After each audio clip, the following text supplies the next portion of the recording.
Experiments with reverberation. Now that we've taken a look at the basic principles of reverberation, and even taken a look at some of the reasoning behind the ratings we use, it's time to have some fun.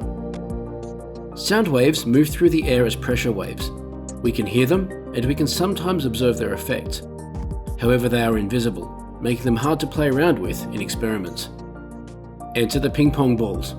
Spherical particles of any size do a great job at helping us visualize wave energy, and now we'll run through some experiments that will bring most of the principles of reverberation to life. For our first experiment, we will use a single ping pong ball to demonstrate reflection. This ball is bouncing off a hard surface, like concrete. As we can observe, most of the energy of the ball is reflected back into the ball, and it leaves the surface with almost as much energy as it started with. Of course, gravity won't affect sound waves, but it gives us a good example of just how long the ball will retain its energy if it is constantly hitting a hard surface. Similarly so, sound waves bouncing between hard surfaces will keep reflecting around a room for a long time, until their energy is diffused and absorbed sufficiently.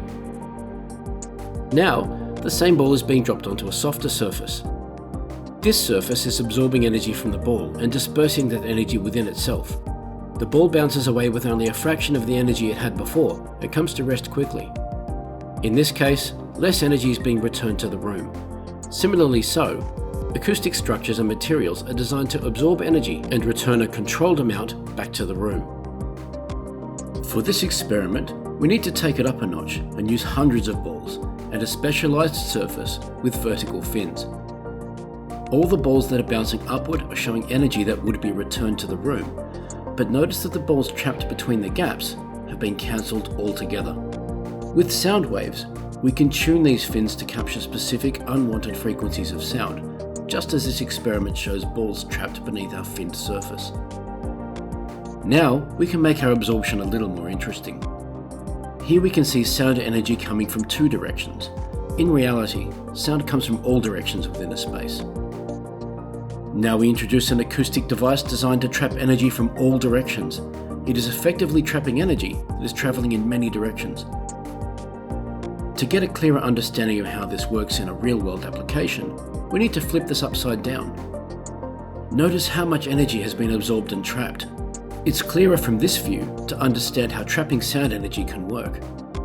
All this energy would have been returned to the room, but has been successfully trapped and absorbed by this structure.